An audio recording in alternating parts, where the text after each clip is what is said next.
Hello to all my dear competitive aspirants, कैसे हैं आप सभी और कैसा महसूस कर रहे हैं? एक बार हमें बता दीजिए कमेंट में। और हम लोग देखते हैं कि इसी सीरीज़ में जो हम लोग आज के वीडियोस में देखने वाले हैं वो बायनोमियल थ्योरम से हम लोग रूबरू होंगे कि किस प्रकार से बायनोमियल थ्योरम बना है, क्या इसके अंदर क्या क्या टॉपिक्स जो है हमें कवर करने हैं, वो उन सारी चीज़ों पर हम बात करेंगे।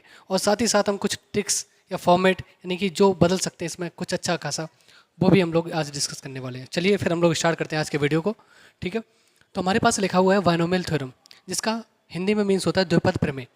द्विपद यानी कि हमारे पास बायनोमियल में तो नहीं दिख रहा है मुझे द्विपद, लेकिन हमारे पास इसके हिंदी वाले पार्ट से हम देखेंगे तो द्विपद लिखा हुआ है। तो इसका मतलब है कि यहाँ पे जो हमारे पास जो भी थ्योरम्स रही होगी, जो भी एक प्रूफ है, वो दो पदों के एक्सपेंशन पे हमारे पास जो है वो बेस होगा। ठीक है, हमारे पास ट्राइनोमियल थ्योरम भी होती है, ठीक है ना, जो ही नहीं कि बायनोमियल ही है ना, जहाँ पे हमारे पास तीन हो। तो सबसे पहले हम लोग समझते हैं ये बायनोमियल होता क्या है। तो सबसे पहले अगर हम लोग देखें तो पॉलिनोमियल आता है, जो एक चार, ठीक है ना, पॉलिनोमियल, जिसका मीन्स होता है बहुपद। ठीक है ना, इसको हम लोग हिंदी में बोलते हैं बहुपद। अभी छोड़ो, हम लोग इंग्लिश में ज़्यादातर बात करने वाले हैं। पॉलिनोमियल, तो ध्यान देना पॉलिनोमियल होता क्या है। ऐसी एल्जेब्रिक एक्सप्रेशन, ऐसी एल्जेब्रिक एक्सप्रेशन, ऐसी एल्जेब्रिक एक्सप्रेशन जिसमें जो वेरिएबल है, जो भी वेरिएबल होते हैं, उनकी जो डिग्री है वो नॉन नेगेटिव इंटीजर होनी चाहिए। नॉन नेगेटिव इंटीजर होनी चाहिए। नॉन नेगेटिव इंटीजर को अगर हम और सरल भाषा में देखें तो ये हमारे पास होता है होल नंबर। होल नंबर, ठीक है ना। यानी कि पॉलिनोमियल सर आपने क्यों बताया? पॉलिनोमियल मैं इसलिए बता रहा हूँ कि ऐसी एल्जेब्रिक एक्सप्रेशन, अच्छा एल्जेब्रिक एक्सप्रेशन क्या होती है तो ये भी समझ लो। ये हमारे पास जो एल्जेब्रिक एक्सप्रेशन होती है वो होता है combination of variables and constant, and constant with mathematical operation,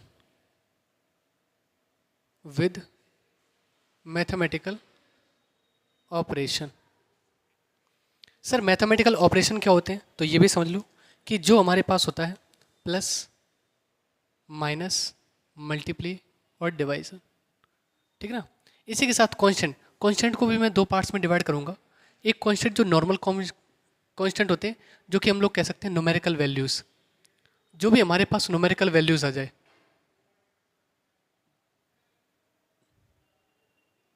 numerical values आ जाए, और जो अल्फाबेटिक हो, अल्फाबेट हो बट ये कांस्टेंट का काम करे। सर वेरिएबल्स भी तुम्हारे अल्फाबेटिक ही होते हैं, जैसे हमारे पास एक्स वाई जेड वगैरह, लेकिन आप कह रहे हैं कि यहाँ पे अल्फाबेटिक हो बट कांस्टेंट हो, इसका मतलब क्या है? तो देखो मैं तुम्हारे सामने लिख रहा हूँ कुछ पार्ट। यहाँ पे जैसे मैंने तुम्हारे सामने लिखा 3x माइनस 2y की होल पावर 5, ये मैंने तुम्हारे सामने लिखा। तो ये ध्यान दो, ये हमारे पास जो x है और ये जो y है, ये वेरिएबल्स हैं, लेकिन जो इनके आगे आ रहे हैं कॉफिशिएंट होते हैं, है ना, कॉफिशिएंट है ये हमारे पास पार्ट। जैसे हमारे पास कभी ऐसे लिखा ना, अगर मेरे पास ऐसे लिखा हुआ है तो इसका मतलब है ये हमारे पास जो लिखा है ये हमारे पास वेरिएबल है या बेस है, बेस है या वेरिएबल है। और जो उस बेस की पावर है यानी ये हमारे पास कहलाएगी पावर, या इस पावर को हम लोग कभी कभी इंडेक्स भी बोलते हैं। और जो इस बेस के साथ मल्टीप्लाई में लिखा होता है इसको हम लोग जानते हैं कॉफिशिएंट के नाम से, कॉफिशिएंट के नाम से, ठीक है। इस चीज़ को भी ध्यान रखना है। आगे यहाँ पे ध्यान दो, तो ये देखो ये वेरिएबल है या बेस है, इसके साथ ये मल्टीप्लाई में आ रहा है तो ये कॉफिशिएंट हो गया, ये y का कॉफिशिएंट हो गया। तो सुनो, अभी हमारे पास 3 और 2 कैसी वैल्यू है, कैसी है? न्यूमेरिकल वैल्यू है सर। तो ये जो न्यूमेरिकल वैल्यू है तो ये हमारे पास ये कैसे काम करेंगे? कांस्टेंट की तरह, ठीक है। सर फिर आगे क्या बात है तो ये भी समझ लो, जैसे मैंने लिख दिया तुम्हारे सामने ax माइनस बी वाई की whole power n, ax plus b y की होल पावर n। तो अब अभी भी ये x जो है ये y है, ये वेरिएबल है, ये x और y जो है वो वेरिएबल है, इनके साथ ये मल्टीप्लाई में ये a और b इनके कोफिशिएंट है। बट यहाँ पे जो a एंड b है ये हमारे पास अल्फाबेटिक कांस्टेंट है, और जो अल्फाबेटिक कांस्टेंट होते हैं उनको हम लोग जानते हैं आर्बिट्ररी कांस्टेंट के नाम से, आर्बिट्ररी कांस्टेंट के नाम से। ठीक है, आर्बिट्रेरी कांस्टेंट। ठीक है, तो ध्यान देना, जो भी हमारे पास अल्फाबेटिक कांस्टेंट होते हैं इनको हम कैसे जानते हैं, इनको हम लोग जानते हैं आर्बिट्रेरी कांस्टेंट। ठीक है ना, और इनमें फ़र्क होता है जो मैंने तुम्हें यहाँ पे समझाया। ठीक है, चलो सर आपने क्यों बताया, क्योंकि जब हम लोग एक्सपेंसर भी पढ़ रहे होंगे वहाँ पे भी हमें जरूरत पड़ने वाली है काफ़ी सारी। ठीक है, चलिए, तो ये हमने समझा थोड़ा सा पॉलिनोमियल के बारे में। अच्छा, इसी पॉलिनोमियल के जो हम लोग टाइप्स करते हैं, इस पॉलिनोमियल के जो हम लोग टाइप्स करते हैं, types of polynomial, types of polynomial, तो इसको हम लोग दो पार्ट्स में डिवाइड करते हैं। इसको हम लोग दो पार्ट्स में डिवाइड करते हैं, और वो कैसे करेंगे वो भी चीज़ ध्यान दो। इसको मैं दो पार्ट्स पे डिवाइड करूँगा। ठीक, जैसे एक तो मैं इसे डिवाइड करूँगा बेसिस ऑन टर्म्स, और एक इसे डिवाइड करूँगा बेसिस ऑन डिग्री। है ना सर, ये डिग्री क्या है, वही जो भी वेरिएबल के ऊपर है ना, जो पावर या इंडेक्स, इसी में यहाँ पे जो होता है मैक्सिमम कोफिशिएंट, वो है ना, इस प्रकार से डिग्री ये हमारे पास होता है। ठीक है ना, इसको हम लोग इंडेक्स भी बोलते, पावर भी बोलते, डिग्री भी बोलते, वही चीज़ है। ठीक है, आगे देखो यहाँ पे हमारे पास कौन कौन से पार्ट्स होंगे। बेसिस ऑन डिग्री पे बांट दिया, यहाँ पे मैंने बेसिस ऑन टर्म्स पे बांट दिया। तो बेसिस ऑन डिग्री यहाँ पे कैसे बात करेंगे सर, तो जब हमारे पास मैक्सिमम डिग्री 0, जब हमारे पास मैक्सिमम डिग्री 1 हो, जब हमारे पास मैक्सिमम डिग्री 2 हो, जब हमारे पास मैक्सिमम डिग्री 3 हो, और जब हमारे पास मैक्सिमम डिग्री 4 हो।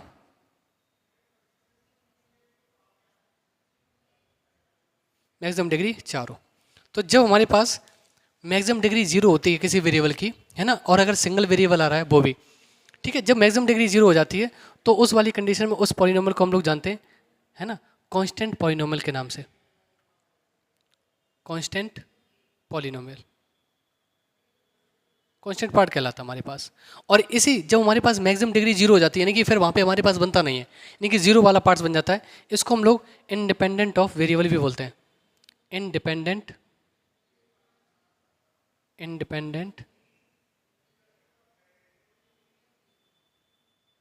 Term of x. अगर मान लो हमने पॉलिनोमियल एक्स में ले लिया तो ठीक है, चलो यहाँ पे जब हमारे पास मैक्सिमम डिग्री 1 हो जाती है तो ऐसे पार्ट्स को हम लोग बोलते हैं लीनियर पॉलिनोमियल, लीनियर पॉलिनोमियल। जब हमारे पास मैक्सिमम डिग्री 2 हो जाती है उसको हम लोग बोलते हैं क्वाड्रेटिक पॉलिनोमियल, क्वाड्रेटिक पॉलिनोमियल। और जब हमारे पास मैक्सिमम डिग्री 3 हो जाती है तो उसको हम लोग बोलते हैं क्यूबिक पॉलिनोमियल। और जब हमारे पास मैक्सिमम डिग्री 4 हो जाती है उसको हम लोग बोलते हैं वाई क्वाड्रेटिक पॉलिनोमियल। अगर ये फ्रेम से कट रहा हो तो आप समझ जाना वाई क्वाड्रेटिक लिखा है, ठीक है, वी आई और क्यू यू है D R E T I से, ठीक है ना, वो हमारे पास ये। तो हमने समझा बेसिस ऑन डिग्री, जब मैक्सिमम डिग्री 0 होती है तो उस वाले केस में वो कहलाता है पॉलिनोमियल कांस्टेंट पॉलिनोमियल। क्या कहलाता है? Constant polynomial. ये इसे हम लोग इंडिपेंडेंट टर्म ऑफ एक्स भी बोलते हैं। जब भी हमारे पास कहा जाए इंडिपेंडेंट टर्म ऑफ एक्स तो जो भी वहाँ पे वेरिएबल होगा उसकी डिग्री को हम 0 के बराबर कर देंगे, ठीक है ना। मैक्सिमम डिग्री जब 1 हो जाती है तो वो लीनियर पॉलिनोमियल होता है, 2 हो जाती है तो क्वाड्रेटिक, 3 हो तो क्यूबिक और 4 हो तो वाई क्वाड्रेटिक, और वो पॉलिनोमियल होगा, ठीक है। ऐसे अगर हमारे पास basis on terms, sir terms क्या होते हैं तो सुनो, जैसे हमने यहाँ पे तुम्हारे सामने कुछ पार्ट्स लिखे हैं तो केवल इतनी हम अभी पावर भूल जाएं, केवल इतने में देखो तो यहाँ पे 2 टर्म्स है, ऐसे हम लोग हैं a प्लस बी प्लस सी, तो वो 3 टर्म्स हो जाएंगे, यानी कि जब डिफरेंट डिफरेंट हो, यूनिक हो, है ना, ये चीज़ हो। तो बेसिस ऑन टर्म्स जब हमारे पास वहाँ पे मैक्सिमम टर्म अब 0 तो नहीं होगा, जैसे यहाँ पे मैक्सिमम डिग्री 0 हो सकती है लेकिन मैक्सिमम टर्म 0 नहीं होगा, क्यों? क्योंकि फिर वहाँ पे दिखेगी नहीं कुछ, आई बस सुनने। तो यानी कि हमारे पास यहाँ पे मैक्सिमम टर्म होता है 1, ठीक है, तो मैक्सिमम टर्म 1 होता है, तो 1 से स्टार्टिंग करेंगे हम लोग इसकी। तो जब हमारे पास मैक्सिमम टर्म 1 हो, फिर हमारे पास मैक्सिमम टर्म 2 हो, जब हमारे पास मैक्सिमम टर्म 3 हो, ठीक ना, जब मेरे पास मैक्सिमम टर्म 4 हो या मोर देन 3 हो, हम ऐसे कह सकते हैं, ठीक है ना, मोर देन 3 हो। तो बात सुनो, यहाँ पे ध्यान देना कि ये चीज़ क्या कहलाएगी। तो जब मैक्सिमम टर्म 1 होता है तो उस वाले केस में उसको हम लोग बोलते हैं मोनोमियल। क्या बोलते हैं? मोनोमियल। और जब हमारे पास मैक्सिमम टर्म 2 होते हैं तो उसको हम लोग जानते हैं बाइनोमियल। अच्छा सर, तो ये बाइनोमियल तभी बाइनोमियल में 2 ही टर्म्स होते हैं, ठीक है, अच्छा, मैक्सिमम टर्म यहाँ पे हमारे पास 3 हो तो उसको हम लोग बोलते हैं ट्राइनोमियल। और जब हमारे पास मैक्सिमम टर्म 3 से ज़्यादा हो जाते हैं फिर हम उसको पॉलिनोमियल बोलने लगते हैं। ठीक है, पॉलिनोमियल बोलने लगते हैं क्योंकि यहाँ पे कई सारे टर्म्स हो जाते हैं। ठीक है, ओके। तो ये हमारे पास बात की गई है कि क्या पॉलिनोमियल होता है और पॉलिनोमियल की क्यों जरूरत पड़ेगी वो भी हम लोग समझेंगे आगे चल के। ठीक है ना। यहाँ पे अलजेब्रिक एक्सप्रेशन क्या होती है, जो कॉम्बिनेशंस होता है वेरिएबल्स और कांस्टेंट का विद एक मैथमेटिकल ऑपरेशंस के साथ। बट फिर हमारे पास जब पॉलिनोमियल में बदल दिया जाए तो ये भी अलजेब्रिक एक्सप्रेशन होती है, बट वहाँ पे मैक्सिमम डिग्री जो है वो कैसे होनी चाहिए, हमारे पास वहाँ पे जो भी बनना चाहिए वो हमारे पास नॉन नेगेटिव इंटीजर बनना चाहिए। और नॉन नेगेटिव इंटीजर को हम और सरल तरीके से जाने तो वो होता है होल नंबर। ठीक है। अच्छा, फिर हम लोगों ने टाइप्स कुछ पढ़े, टाइप्स ऑफ पॉलिनोमियल, जिसको हमने दो टर्म्स में मतलब दो टाइप्स में बांट दिया, बेसिस ऑन टर्म्स और एक बेसिस ऑन डिग्री पे। बेसिस ऑन टर्म्स पे कुछ इस प्रकार की बातें हैं, बेसिस ऑन डिग्री पे कुछ इस प्रकार के टाइप हैं जिन्हें हमें पढ़ना भी है। और यहाँ पे हमारे पास जो ये चीज़ है मैक्सिमम टर्म 2, ठीक ना, इसको हम लोग जानते हैं बायनोमियल के नाम से। अब सर ये बायनोमियल है, बायनोमियल के साथ जुड़ा है थ्योरम, तो उस पर भी हम लोग बात कर लेते हैं कि थ्योरम क्या है। तो ध्यान देना, तो हमारे पास सबसे पहले जो न्यूटन है ना, न्यूटन जो गणितज्ञ हैं है ना, उनका साइंस में भी योगदान है काफ़ी। तो उन्होंने सबसे पहले हमें ए एक्स प्लस बी वाई की होल पावर एन का एक्सपेंड दिया था, जो कि मैंने तुम्हारे सामने लिखा है यहाँ पे। ये देखो, ये है ना लिखा है। तो ये हमारे पास जो इसका एक्सपेंशन आता है उसको सबसे पहले न्यूटन जी ने सॉल्व किया था, और ये हमारे पास कहलाती है बायनोमियल थ्योरम। ठीक है, चलिए देखते हैं उसके बारे में क्या चीज़ है। ठीक, चलिए ए एक्स प्लस बी वाई की होल पावर एन, इसके बारे में पढ़ने से पहले हमें कुछ कुछ और चीज़ें पता होनी चाहिए जो यहाँ पे यूज होने वाली हैं। तो समझते हैं कुछ बातें, ठीक है ना। जैसे अगर मैं तुमसे पूछूं कि मुझे ये बताओ एक्स प्लस वाई का होल स्क्वायर क्या होगा, एक्स प्लस वाई का होल क्यूब क्या होगा, एक्स प्लस वाई की होल पावर 4 क्या होगा, ये मैं तुमसे पूछ रहा हूँ। तो तुम कहोगे सर ये मैं यहाँ पे और एक चीज़ लिख देता हूँ, एक्स प्लस वाई और एक्स प्लस वाई की होल पावर 0।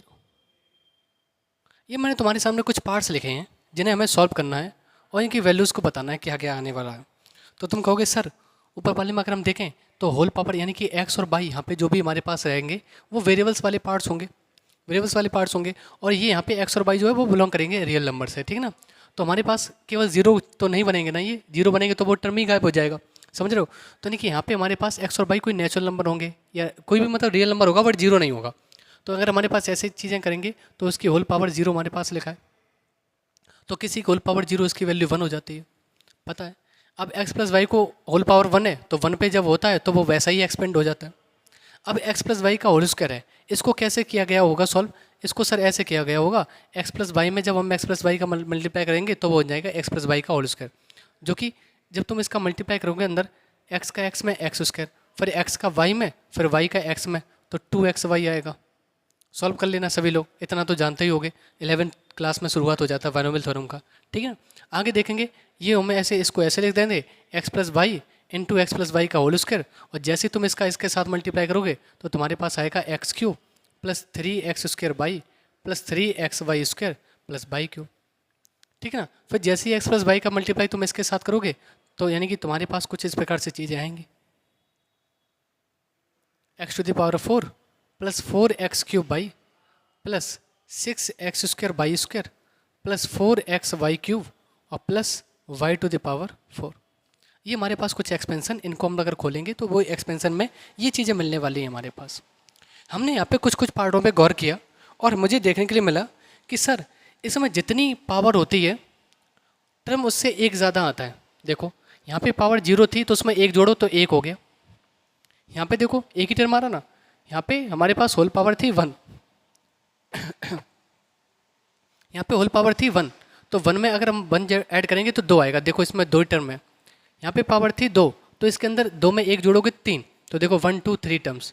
यहाँ पे 3 थी तो 4 टर्म आ रहे, 4 पावर थी तो 5 टर्म आ रहे।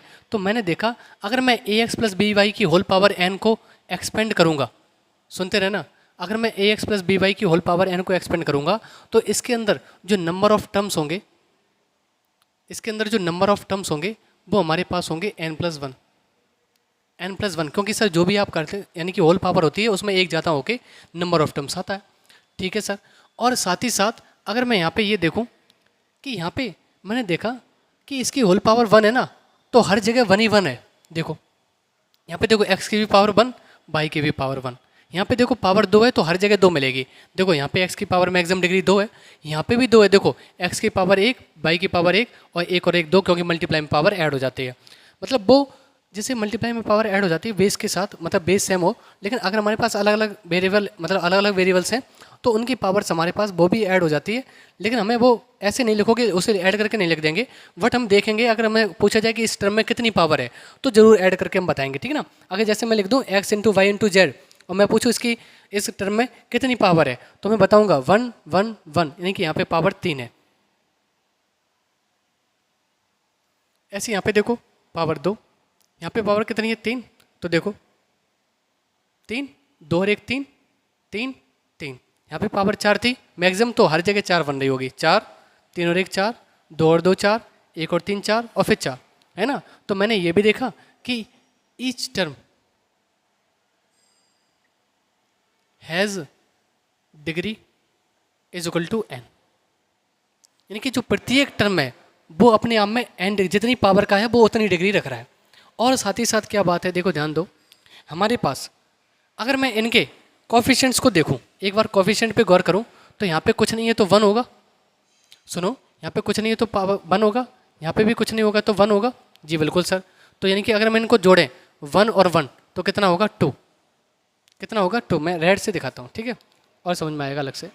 तो अगर मैं यहाँ पे सम ऑफ कोफिशिएंट निकालूँ तो ये क्या है 2।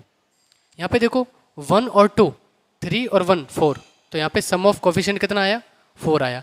यहाँ पे देखो ये चीज़ है 1 3 4 3 6 और 1, मतलब 4 3 7 और 1 8 आया। यहाँ पे देखो 5 11 और 11 में 4 जोड़ोगे तो हमारे पास 15 और 1 16, ऐसे आ रहा हमारे पास। हमने गौर किया इस पर, ये हमारे पास 1 आई। तो मैंने और देखी चीज़ें कि क्या ये जो 1 है वो 2 दी पावर 0 है, क्या ये जो 2 है वो 2 की पावर 1 है, क्या ये जो 4 है वो 2 की पावर 2 है, क्या ये 8 जो है वो 2 का क्यूब है, क्या 16 जो है वो 2 की पावर 4 है। तो इसी प्रकार से चल रहा होगा कहीं ना कहीं चीज़ें। जी बिल्कुल चल रही होगी सर। तो ये आपने कैसे सर जान लिया कि 2 ही की पावर 1 नहीं है इस वाले पार्ट्स में। तो मैंने यहाँ पे देखो, यहाँ पे x का कोफिशिएंट 1, यहाँ पे भी y का कोफिशिएंट 1, तो 1 और 1 2 है ना, 1 और 1 2।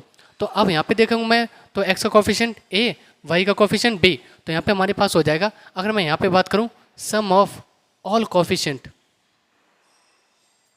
सम of all coefficient in expansion of, in expansion of a plus b की whole power n, a x plus b y की whole power n equal to क्या होगा हमारे पास a प्लस वी की होल पावर n। तो ये हमारे पास से निकल के आ जाएगा सम ऑफ ऑल कोफिशिएंट। देखो सम ऑफ ऑल कोफिशिएंट कर रहे हैं सर, ठीक है। और आगे हमने क्या देखा, और चीज़ें देखो यहीं से सारी ऑब्जर्व हो रही हैं, फिर हम इसके बाद लिखेंगे भी। मैंने यहाँ पे गौर किया, देखो सर ये जो एक्सपेंशन आप लिख रहे हैं ना, वो मैंने देखा है कि जो आगे वाला नंबर है उसी की डिग्री के साथ शुरू हो रहा है। तो देखो x टू द पावर 4, और फिर ये 4 जो है वही नीचे आ जा रहा है यहाँ पे।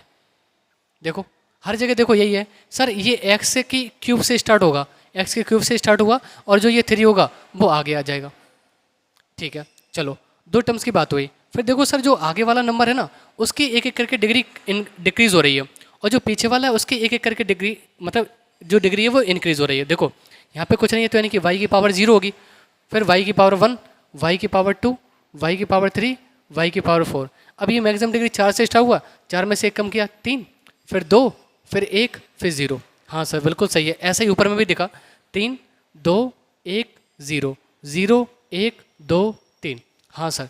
तो अगर मैं यहाँ से अगर x प्लस बाई की होल पावर 5 लिखना चाहूँ, x प्लस बाई की होल पावर लिखना चाहूँ, तो सर ये अपनी मैक्सिमम डिग्री के साथ मतलब ये ओपन होगा, तो x की पावर 5 और ये 5 आ जाएगा नीचे, 5 x की पावर 4 y। कैसे हो गया सर, क्योंकि इसकी एक डिग्री घटेगी और y की डिग्री एक बढ़ेगी। तो सर अगर अगले वाले में लिखना चाहूँ तो कहीं ना कहीं ये होगा। मैंने कहा जी बिल्कुल होगा सर। इसके बाद अगर हम लिखना चाहेंगे तो हमारे पास कुछ इस प्रकार से होगा। मैंने कहा बिल्कुल होगा सर। इसके बाद अगर हम लिखेंगे तो कुछ इस प्रकार से होगा। हाँ जी बिल्कुल होगा सर। तो इसके बाद में अगर हम लिखें तो ये होगा कहीं ना कहीं। जी बिल्कुल होगा सर। अब यहाँ पे क्या आएगा ये तो बता दीजिए। ये जो आपने जगह खोली है इनके कोफिशिएंट क्या आएंगे ये बताइए। ये तो बनी आएगा लास्ट वाला, ठीक है। तो मैंने कहा अगर तुम्हें इसको निकालना है तो हमारे पास कई सारे पार्ट्स थे, कई सारे पार्ट्स थे, और वो कैसे कैसे थे सुनो। तो यानी कि एक पास्कल नाम के गणितज्ञ थे, एक पास्कल नाम के गणितज्ञ थे जिन्होंने पास्कल्स ट्रायंगल के बारे में बताया था मुझे। पास्कल्स ट्रायंगल,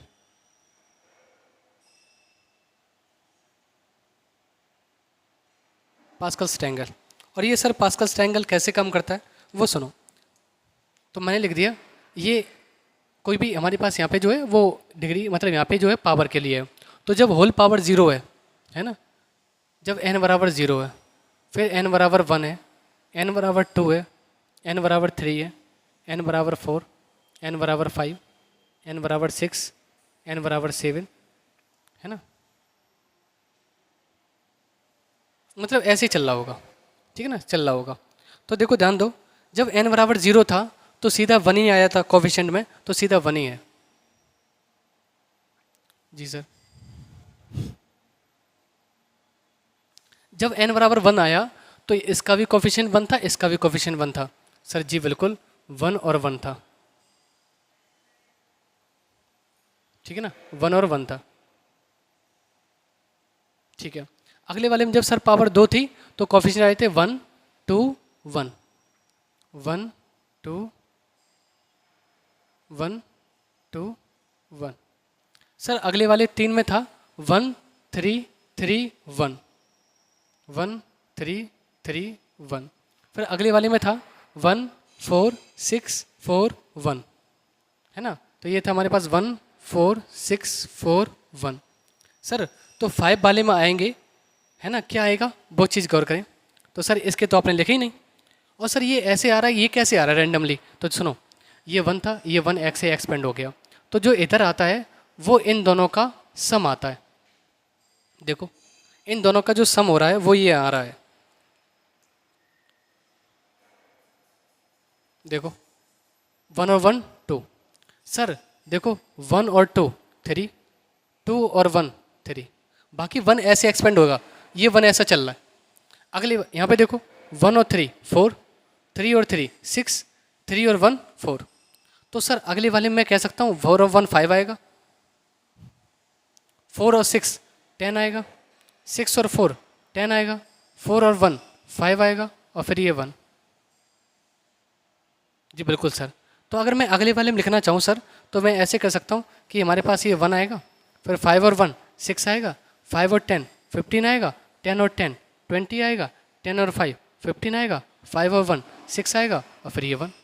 तो सर मैं यहाँ पे लिख सकता हूँ, तो मैं यहाँ पे लिख दूंगा। तो सर आपने लिखा है n बराबर 5 के लिए, इसमें गौर करेंगे इस वाली लाइन में, तो हमारे पास लिखा है सर 5 1, देखो 1 5, ठीक है, फिर है सर 10, फिर है 10, फिर है 5, और फिर है 1। तो ये सर आ जाएगा।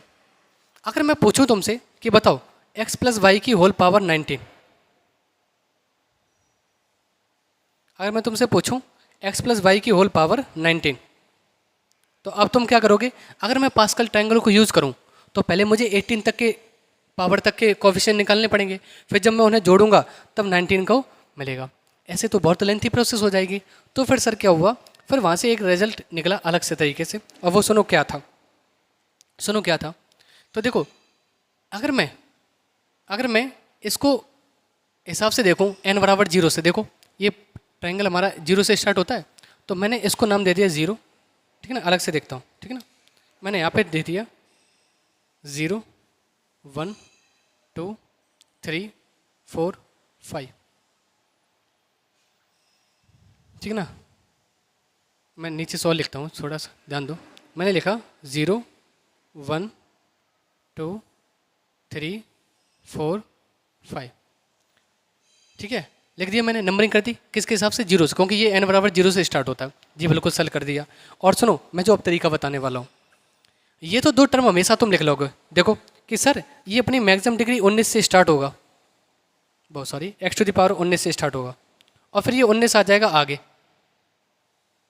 19 x टू द पावर 18 और y की पावर 1, क्योंकि यहाँ पे देखो एक पावर कम हो जाती है, तो जो भी हमारे पास होगा 19 उसका 18 आ जाएगा। अब यहाँ पे सर मुझे ये तो पता है कि इधर side x to the power 17 और y स्क्वायर आएगा, लेकिन यहाँ क्या आएगा ये मुझे नहीं मालूम अभी। आगे सर मुझे ये तो मालूम आगे आएगा एक्स की पावर 16 वाई क्यूब, लेकिन यहाँ पे क्या आएगा वो नहीं मालूम मुझे, वो सर निकालना सिखा दो। ठीक है, ओके, चलो मैं बात कर लेता हूँ। तो दो टर्म्स तो तुम हमेशा लिख लोगे, जी सर लिख लूँगा। फिर तुम्हें क्या करना, अगले वाले अगर कोफिशिएंट को चाहिए तो सबसे पहले क्या करोगे, तुम इस वाले से इसकी पावर में मल्टीप्लाई करोगे। क्या करोगे, इससे इसकी पावर में मल्टीप्लाई करोगे, 5 4 जा 20 20, और जो आएगा उसका देखो 5 4 जा 20 हुआ, ये यहाँ पे लिखोगे, और इसको जो टर्म है यानी कि जैसे तुमने जो नंबरिंग की है उससे डिवाइड दे दोगे। देखो 10 ही आया था। ठीक है सर, अगले वाले में भी लग जाएगा, हाँ जी बिल्कुल लगेगा, करो 10 3 जा 30, चलो यहाँ पे लिख दो 30, और 30 को 3 से डिवाइड करो कितना आएगा 10, सर ये देखो 10 ही आ रहा।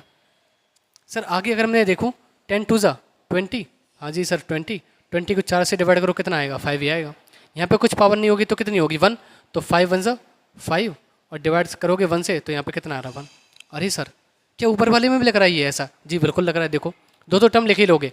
यहाँ पे देखो 4 3 जा 12, 12 डिवाइडेड बाई 2, क्योंकि देखो ये 2 से स्टार्ट होता है यहाँ पे, है ना, 2 से डिवाइड करने, 12 डिवाइडेड बाई 2 6 होगा। फिर यहाँ पे देखो 6 2 जा 12 डिवाइडेड बाई 3 4 आया, हाँ जी सर आया। फिर आगे 4 1 जा 4 और डिवाइडेड बाई 4 देखो 1 आ रहा, जी बिल्कुल सर। तो यानी कि हमारे पास यहाँ पे क्या रहा होगा, सुनो यहाँ पे रहा होगा 19 इंटू 18 अपॉन में 2, 19 इंटू 18 अपॉन में 2। सर यहाँ पे क्या रहा होगा, यहाँ पे रहा होगा 19 into 18 into 17, 19 into 18 into 17 upon में 3। देखो इस यहाँ पे जो आता है, देखो यहाँ पे जो आता है, ये जो आता है उसका इसी 17 में से मल्टीप्लाई करना है, तो हमारे पास आया था 19 इंटू 18 अपॉन 2, इसका 17 में मल्टीप्लाई करना पड़ेगा। सर और ज़्यादा कर सकते थे, तो यहाँ पे ये कट जाता 2 से 19 बार, तो 99 से हो जाता 171। तो यहाँ पे अगर हम लोग मल्टीप्लाई कर रहे होते तो हम ऐसे लिखते 171 का 17 में मल्टीप्लाई करते, और अपॉन में ये 3 से डिवाइड दे देते। ऐसे करके हमारे पास आगे बनती हुई चीज़ें चली जाएंगी। समझ रहे हो ना, समझे? फिर दोबारा देख लो एक बार, यहाँ पे हमें अगला वाला कोफिशिएंट चाहिए, तो इसका नंबरिंग का मल्टीप्लाई करेंगे, जो भी यहाँ पे कोफिशिएंट होगा उसकी पावर में मल्टीप्लाई करेंगे, और उसको अगले वाले टर्म से डिवाइड करेंगे। यहाँ पे 2 है ना, 2 होता है, 0 1 2 3 4 ऐसे डिवाइड कर दिया। फिर यहाँ पे 10 3 जा 30 डिवाइड बाई 3, फिर 10 2 जा 20 डिवाइड बाई 4, 5 1 जा 5 5 डिवाइड बाई 5। तो यहाँ पे सर कैसे रहा होगा, ये दो टर्म्स तो लिख ही लेंगे, 19 का 18 में करेंगे मल्टीप्लाई और डिवाइड करेंगे 2 से, तो 2 से काटोगे 19 9 जा 171, यानी कि अगला कोफिशिएंट यहाँ पे बनेगा 171। तो यानी कि इसको जब तुम सॉल्व करोगे तो तुम्हारे पास आएगा कितना 171। अब क्या करना है सर, यहाँ पे जो होता है उसका इसकी पावर से मल्टीप्लाई करना होता है, तो 171 और 17 और अपॉन में यहाँ पे 2 से डिवाइड, अब यहाँ पे 3 से डिवाइड हो जाएगा। ठीक है, ऐसे करके आगे भी चीज़ें चलती रहेंगी। समझ रहे हो ना, समझ रहे हो कि कैसे इस प्रकार से हुआ होगा। चलो अगर मैं अगला यहाँ पे लिखना चाहूँ, अगला वाला टर्म क्या आएगा, तो ये क्या 3 से कट रहा है, हाँ जी कट रहा है, देखो 3 5 जा 15, 3 5 जा 15 और बचेगा कितना 2, 3 7 जा 21। तो सर यहाँ पे जो आया होगा वो 57 इंटू 17 इंटू 16, मैं सॉल्व नहीं कर रहा हूँ, कर तो लूँगा लेकिन अभी सॉल्व नहीं कर रहा हूँ मैं। 57 इंटू 17 इंटू 16 और सर डिवाइड होगा 2 3, तो यहाँ पे आएगा 4 से डिवाइड, और यहाँ पे आएगा sir x to the power 15 और y की पावर 4। 4 से सर इधर काट भी देंगे तो हमारे पास जो भी कैलकुलेशन आएगी वो होता रहेगा, और ऐसे करके आगे हम बनाते हुए चले जाएंगे। ठीक है ना, ठीक है जी, बिल्कुल ठीक है। तो ये हमारे पास ax प्लस बी वाई की होल पावर n का एक्सपेंशन होता है। कैसे, अब वहाँ पे a और b जो भी आ जाए वो नंबरिंग रख के और आगे हम लोग सॉल्व कर लेंगे। ठीक है, समझ रहे हो ना कि किस प्रकार से ये चीज़ों को हमने लिखा। चलिए अब हम लोग देखते हैं इसका एक नया तरीका, अलग से तरीका, ठीक है ना, जो कि हमें न्यूटन ने और जिस प्रकार से दिया था उस प्रकार से, ये तो हम लोगों ने अपनी कैलकुलेशन के हिसाब से पास्कल को थोड़ा सा यूज करके और कुछ एक्सपेंशन को यूज करके हमने यूज किया। चलिए अब ध्यान दो इस वाले पार्ट्स में। ठीक है, तो चलिए अब हम लोग आगे देखते हैं क्या क्या चीज़ों की जरूरत पड़ने वाली है। इसको आगे समझने से पहले हम लोग इसको यूज कर लेते हैं, use of factorial and combination. इसका क्या यूज है सुनो, जैसे मैंने तुम्हारे सामने लिखा कभी भी 5 फैक्टोरियल, 5 फैक्टोरियल, या मैं इसको कभी कभी लिखने का तरीका ऐसे भी होता है ये, ठीक है ना, लिखने का ठीक है ना, लिखने का जो तरीका है वो थोड़ा कैजुअल है ना। तो यहाँ पे देखो 5 फैक्टोरियल, या इसको हम लोग ऐसे भी ले सकते हैं फैक्टोरियल 5। तो यानी कि इसको खोलते कैसे हम, तो इसका मतलब है हमारे पास जहाँ से तुमने नंबर लिखा है यहाँ पे वो स्टार्ट होगा और एक एक करके डिक्रीज होगा, और तब तक डिक्रीज होगा जब तक 1 ना आ जाए। ठीक ना, जैसे सर मैंने लिख दिया 7 फैक्टोरियल, तो इसका मतलब हो गया 7 into 6 into 5 into 4 into 3 into 2 into 1, ठीक है ना। तो सर अगर मैं n फैक्टोरियल लिख लूँ तो ये ऐसे हो जाएगा n into n minus 1 into n minus 2 into n minus 3, यानी कि एक एक करके डिक्रीज होगा और तब तक डिक्रीज होगा ये कब तक, 3 इंटू 2 इंटू 1 तक, यानी कि पूरा 1 तक जाते हैं। तो क्या अगर मैं देखूँ इसको तो 1 2 3 4 5 6 7 8 n minus 2 n minus 3 n minus 1 n, तो ये क्या है, ये तो सर नेचुरल नंबर्स होते हैं। तो ध्यान देना जो भी n फैक्टोरियल लिखा होता है इसका मतलब और कुछ नहीं, बस ये होता है product of first n natural numbers, n natural numbers. First n क्यों लगाया, फर्स्ट क्यों लगाया सर, क्योंकि 1 से स्टार्ट होगा हमेशा इसलिए। तो n फैक्टोरियल का मीन्स क्या है, product of first n natural numbers. Sir क्या हमेशा इसको इतना ही बड़ा लिखना होता है, तो देखो ध्यान दो, इसको हम लोग ज़रूरत के हिसाब से लिखते हैं। जैसे हम लोग मान लो अगर ये लिखा है तो सर हम इसको ऐसे भी लिख सकते हैं 5 इंटू 4 फैक्टोरियल। सर क्यों, क्योंकि 4 फैक्टोरियल का मीन्स क्या होगा फिर 4 3 2 1, बात तो वही लिखी है जी बिल्कुल। ऐसे ही अगर मैं इसको देखूँ तो 7 6 5 और मान लो यहाँ पे हमने छोड़ दिया। सर क्या हमेशा 4 फैक्टोरियल पे ही एंड करेंगे, नहीं ऐसी कोई बात नहीं, आप आगे भी तोड़ ले सकते हो 3 फैक्टोरियल पे, ठीक है ना। यहाँ पे अगर मैं इस चीज़ को लिखना चाहूँ तो ये क्या होगा हमारे पास n into n minus 1 factorial. देखो ऐसे भी ले सकते हो, या तुम सर ऐसे भी ले सकते हो n into n minus 1 n minus 2 factorial. मतलब वो अपने हिसाब से कितना तुम उसे एक्सपेंड कर पा रहे हो, ठीक है ना, जितना जहाँ तक तोड़ सकते हो वहाँ तक लिख लेंगे, बाकी छोड़ देंगे। समझ रहे हो, समझ गए ना, ये किस प्रकार से चीज़ें हैं। ओके, तो यानी कि n फैक्टोरियल का मीन्स क्या होता है, product of first n natural numbers. Okay sir, कुछ कुछ बातें भी होती हैं जो हमें याद होनी चाहिए। कौन कौन सी कि इनकी फैक्टोरियल की वैल्यू, तो सुनो 0 फैक्टोरियल और 1 फैक्टोरियल दोनों की वैल्यू 1 होती है। 2 फैक्टोरियल तुम्हारा 2 होता है, 3 फैक्टोरियल 6 होता है, 4 फैक्टोरियल 24 होता है, 5 फैक्टोरियल 120। सर ये कैसे आ रहा है, ऐसे कुछ नहीं, बस इनका मल्टीप्लाई कर रहा हूँ। देखो 5 4 जा 20, 20 3 60, 62 जा 120, 121 जा 120, देखो वही लिखा है, बस मल्टीप्लाई है, तो इनका वैल्यू याद होनी चाहिए। 7 फैक्टोरियल होता है तुम्हारा 50 40, 8 फैक्टोरियल होता है तुम्हारा 40320, 40320, 9 फैक्टोरियल 362880, 10 फैक्टोरियल होता है तुम्हारा 3628800, ठीक है ना। ये कुछ फैक्टोरियल की वैल्यू है जो हमें याद होनी चाहिए, तो हमने फैक्टोरियल के बारे में समझ लिया कि फैक्टोरियल होता क्या है। सर n फैक्टोरियल का मीन्स है product of first n natural numbers, है ना। जैसे अगर हमारे हमसे कोई कहते कि बताओ 1 से लेकर 20 तक की नेचुरल नंबर्स का प्रोडक्ट क्या होगा, तो मैं उसको ऐसे भी बोल सकता हूँ 20 फैक्टोरियल। उसको लिखने के तरीकों में ऐसे भी लिख सकते हैं 20 फैक्टोरियल, ठीक है। अच्छा, अब यहाँ पे आ जाओ कॉम्बिनेशन। ये क्या होता है सर, कॉम्बिनेशन को हम लोग देखते हैं ऐसे कुछ इस प्रकार से NCR, ठीक है ना, NCR। सर इसको लिखने के अलग अलग तरीके भी होते हैं, ठीक है। ये आर सही थोड़ी सी बना देता हूँ सही, NCR।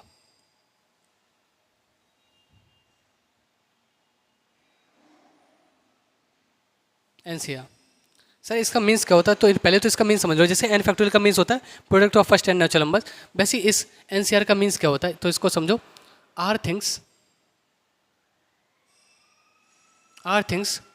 Chosen from n things. जब हम n चीज़ों में से r चीज़ों को चुनते हैं तो वो हमारा कॉम्बिनेशन होता है, ठीक है ना। अच्छा, इसके सर लिखने के भी तरीके अलग अलग होते हैं।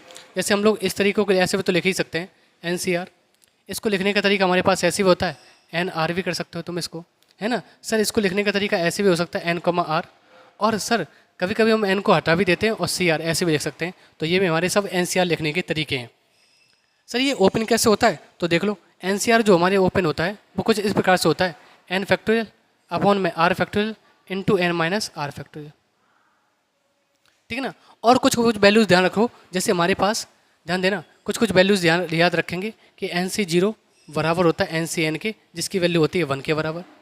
और NCR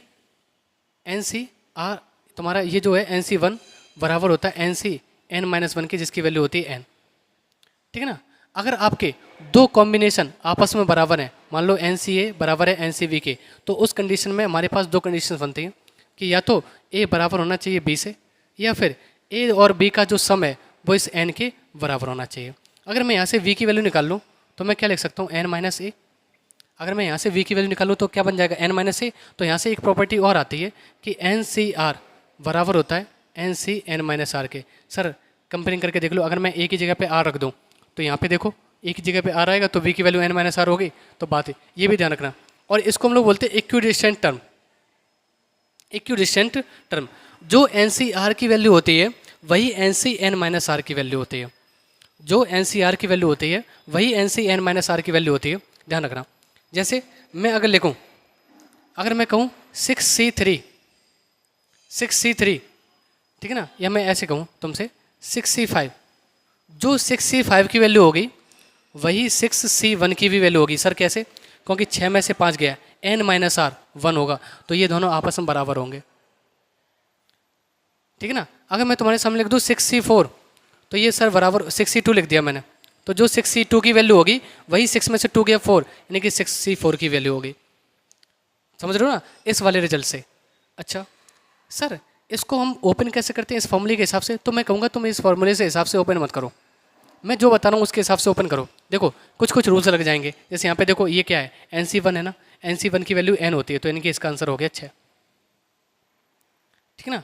अब ध्यान देना, हमें गौर करना है कि क्या इसका सर r छोटा होगा या n माइनस आर छोटा होगा। ध्यान समझना, मैं क्या बताने वाला हूँ कि r छोटा होगा या n माइनस आर छोटा है। तो मैंने देखा r छोटा है, तो इसको एक्सपेंड करने का तरीका है कि जो छोटा है उसके हिसाब से ऊपर वाले को उल्टा खोल दो। सर कैसा? मतलब 6 को 2 बार खोलना है ऊपर, मतलब पलट के ऐसे एक एक कम करके उल्टा खोलना है। 6 × 5 कर दिया, और नीचे जो इसके हिसाब से खोला है उसका फैक्टोरियल लिख दो, 2 फैक्टोरियल, क्योंकि r के हिसाब से खोला था ना हमने, ठीक है। तो यानी कि ये कितना होगा 2 फैक्टोरियल। सर 2 होता है, 2 से ये कट जाएगा 3 बार, तो ये यानी कि 3 5 15 हो गया। कैसे सर? और भी समझा दो थोड़ा। जैसे मैं लिख दूँ 15C4, इसकी वैल्यू बताओ। अब मैं देखूंगा जो 15C4 की वैल्यू होगी वही 15C11 की वैल्यू होगी, लेकिन हमें यहाँ पे क्या करना है, r छोटा है तो इसके हिसाब से एक्सपेंड करो। तो जब मैं इसको इसके हिसाब से एक्सपेंड करूँगा तो मतलब है 15 को 4 बार उल्टा खोलना है, 15 को 4 बार, तो 15 14 13 12, और अपॉन में जिसके हिसाब से खोलते हैं उसी का ही फैक्टोरियल आता है, 4 फैक्टोरियल। तो क्या मैं सर इस 4 फैक्टोरियल को 120 भी लिख सकता हूँ, या फिर मैं ऐसे भी लिख सकता हूँ 4 × 3 × 2 × 1, है ना। वही 4 फैक्टोरियल जिसके हिसाब से खोलोगे उसका फैक्टोरियल आएगा, और उसको हम लोग एक्सपेंड भी कर देंगे। इससे क्या फ़ायदा होगा, हमें रिड्यूस करने में आसानी रहेगी। कैसे सर?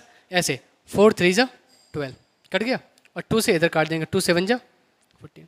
अब ये देखो 15 × 13 कर लोगे तो ये हमारे पास हो जाएगा 15 × 91, है ना। 13 7 कर लिया 91, और इसका मल्टीप्लाई कर दो, 15 1 55 कैरी 1, 15 9 135, और 135 में 1 जोड़ोगे तो 136 हो गया। समझ रहे हो? यानी कि हमें गौर करना है कि r छोटा है या n माइनस आर छोटा है। जो छोटा होगा उसके हिसाब से हम इसे एक्सपेंड करेंगे। अब मान लो कोई तुम्हें सवाल दे दे 20C 13, है ना, 20C 13, तो इसको सॉल्व करने से अच्छा है कि तुम 20C 7 सॉल्व कर लो, क्योंकि दोनों की वैल्यू सेम आएगी। तो अब क्या करोगे, 20 को 7 बार रिड्यूस करके पीछे लिखोगे, मतलब सॉरी एक डिक्रीज करके ऐसे लिखोगे फैक्टोरियल टाइम में 7 बार पीछे, 20 19 18 17 16 15 14, और अपॉन में क्या आ जाएगा 7 का फैक्टोरियल, और 7 6 5 4 3, और वैसे काट देंगे, रिड्यूस कर लेंगे और हमारे पास वैल्यू आ जाएगी। समझ रहे हो ना? तो ये हमें आसान बना देता है इसको सॉल्व करने का, ठीक है।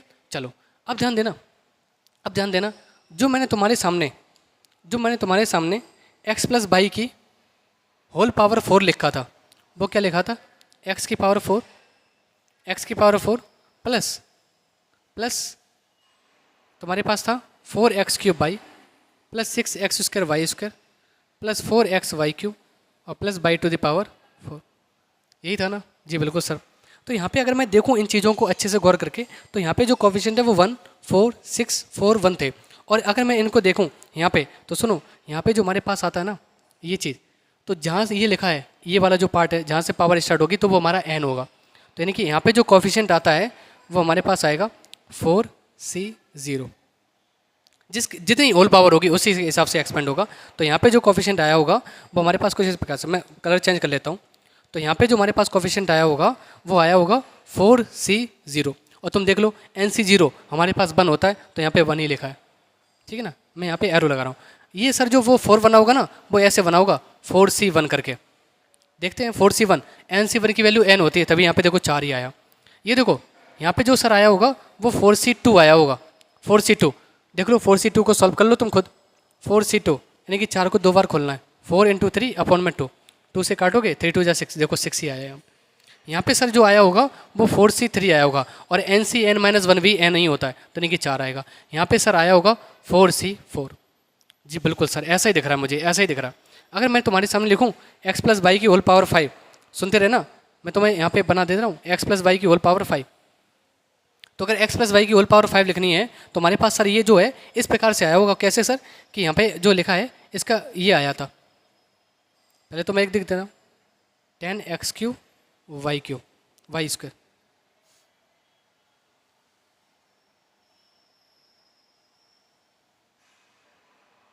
देखो ऐसे ही आया था। और अगर मैं यहाँ पे देखूँ तो क्या ये यहाँ पे जो है वो 5C0 है? जी सर, वैल्यू 1 होगी। ये 5C1 है? हाँ जी है सर 5C1। ये जो देखो ये 5C2 है? हाँ जी बिल्कुल है सर। ये 5C3 है? हाँ जी बिल्कुल, क्योंकि जो 5C2 की वैल्यू होगी वही 5C3 की वैल्यू होगी, क्योंकि NCR बराबर होता है NCn-r के। यहाँ पे देखो ये वाला चीज़, ये देखो 5C4, और यहाँ पे क्या होगा, यहाँ पे सर 5C5। देख लो। अच्छा सर, अब मैंने पैटर्न समझ पाया इस चीज़ को, और अभी ये हमें ध्यान आया है इस प्रकार से। तो अगर मैं इस ax + by की होल पावर n को लिखना चाहूँ, अगर मैं इस ax + by की होल पावर n को लिखना चाहूँ तो मेरे पास कुछ इस प्रकार से आएगा। किस प्रकार से, देखो ये मेरे पास आएगा, सबसे पहले हमारे पास आएगा NC0। ये देखो ध्यान ना, यहाँ पे जो मैं इसको एक्सपेंड करेंगे तो क्या आने वाला है वो मैं लिखने वाला हूँ, ठीक है ना। तो मैं इसको लिखूंगा NC0, पहला कोफिशिएंट NC0 आया होगा, क्योंकि पावर n है सर, जहाँ से पावर होती है वहीं से स्टार्ट हो देगा 4C0। नीचे ये 0 1 2 3 4 ऐसे चलता है, और तभी मैंने यहाँ पे जब लिया था पीछे वाले पार्ट में तो 0 1 2 3 से डिवाइड करना देखा था मैंने, ठीक है। तो NC0 आगे वाले को जो है वो अपनी पावर n से स्टार्ट होगा। जी बिल्कुल सर होगा, और इंटू by की होल पावर आएगी 0, ठीक है ना। फिर आगे हमारे पास आएगा सर प्लस NC1 ax की पावर n-1, क्योंकि यहाँ से एक पावर कम होती है और इसमें एक पावर जुड़ती है, तो by की होल पावर आ जाएगी 1। सर अगला वाला जो बना होगा वो कुछ इस प्रकार से होगा, NC2 ax की होल पावर n-2 और by की होल पावर 2। हाँ जी सर बिल्कुल ऐसे ही आया होगा। अगला वाला जो आया होगा वो इस प्रकार से आएगा, NC3 है ना ax की होल पावर n-3 और इंटू by की होल पावर 3। और सर इसी प्रकार से चल रहा होगा ये, और लास्ट में हमारे पास आया होगा NCn ax की होल पावर 0 और by की होल पावर n। अच्छा सर, अब ये आया समझ में कि ये ऐसा क्यों होता था और कैसे एक्सपेंड होता था, समझ रहे हो ना। इन चीज़ों को मैंने इतने डीप से बताया है। अच्छा ध्यान देंगे आगे, ध्यान देंगे आगे। इसको अगर मैं जनरल टर्म की तरह लिखना चाहूँ, जनरल फॉर्मेशन की तरफ, तो कुछ इस प्रकार से ये दिख रहा है सर, ये जो है वो NCR आता है, और आगे वाला जो नंबर है ना, ये आगे वाला जो नंबर है उसकी होल पावर आती है n-r, और जो पीछे लिखा होता है Vy उसकी पावर आती है r। इन दोनों का जो डिफरेंस होता है वो तो आता है आगे वाले नंबर पे, और जो r होती है वो आती है पीछे वाले नंबर पे। देख लो, n में से 0 घटाओगे n आएगा, और ये 0 ये रहा। n में से 1 घटाओगे n-1 1 ये रहा। n में से 2 घटाओगे n-2 और ये 2 ये रहा। इसी प्रकार से चलेगा, ये सब सही ऐसे ही चल रहा है। और n में से n गया 0 और ये n वो रहा। हाँ जी सर, ये भी समझ में आ गया। तो ध्यान देना, ये हमारे पास ऐसे लिखा है, और ये है ना, अगर मैं इसके आगे लगा दूँ समेशन, तो सर समेशन हमने पढ़ा है कि समेशन जोड़ने का काम करता है, तो ये समेशन लिखा है इस प्लस की फॉर्मेट को दिखाएगा। और ये जनरल वाला पार्ट हो गया, और यहाँ पे जो r है वो 0 से स्टार्ट होकर कहाँ तक जा रही है, n तक। तो यानी कि ये हमारे पास ये कुछ और नहीं, बस यही लिखा है ax + by की होल पावर n। ये क्या है, ये सर जो है वो समेशन फॉर्म ऑफ है ax + by की होल पावर n। तो ये समेशन फॉर्म हो गई, ठीक है, समेशन फॉर्म हो गई। अगर यहाँ पे मैं माइनस यूज कर दूँ, सुनना, अगर मैं यहाँ पे माइनस यूज कर देता हूँ ax + by की होल पावर n, तो यहाँ पे हमारे पास आता है -1 की पावर r, यानी कि जो भी r होगी उसके हिसाब से पावर आएगी बराबर, और समेशन ऑफ बाकी सब यही रहने वाला है, r बराबर 0 से n तक NCR ax की पावर n-r और by की होल पावर r, बाकी सब यही रहेगा। ये -1 की पावर r आ जाएगा। तो सुनो, 0 रखोगे तो ये 0 कर देगा 1, यहाँ पे 1 रखोगे r की पावर 1, तो जैसे, और ये देखो ध्यान दो कि -1 की पावर अगर हमारे पास कोई ऑड नंबर है तो वो देता है -1। माइनस का 1। अगर मेरे पास -1 की कोई पावर इवन नंबर है तो वो हमें देगा प्लस का 1। समझ रहे हो? तो यहाँ पे हमारे पास आएगा plus minus plus minus plus minus ऐसे फॉर्मेट का। समझ रहे हो? देखो यहाँ पे तो प्लस आएगा, फिर माइनस, प्लस माइनस को कि ऑड पे ये माइनस हो जाएगा, तो प्लस माइनस यानी कि अल्टरनेटिव साइन आ जाएंगे प्लस और माइनस के। तो ये कुछ मैंने बताने की कोशिश की है तुम्हें बायनोमियल थ्योरम के बारे में, और उसकी क्या फॉर्मेशन है, कैसे ये आया है, मैंने बहुत अच्छे से डीप तरीके से तुम्हें इन चीज़ों को बताया। ठीक है, तो अब हम लोग जो है इसके जनरल टर्म, मिडिल टर्म है ना, इसके आगे के बायनोमियल कोफिशिएंट्स है ना, फिर इसके पावर जो है प्लस के फॉर्मेशन, माइनस के फॉर्मेशन, या इसी के अंदर नंबर ऑफ जीरोज़ है ना, इन चीज़ों को हम लोग आगे की सीरीज़ में पढ़ते हुए चलेंगे। Thanks for watching, take care and keep reading.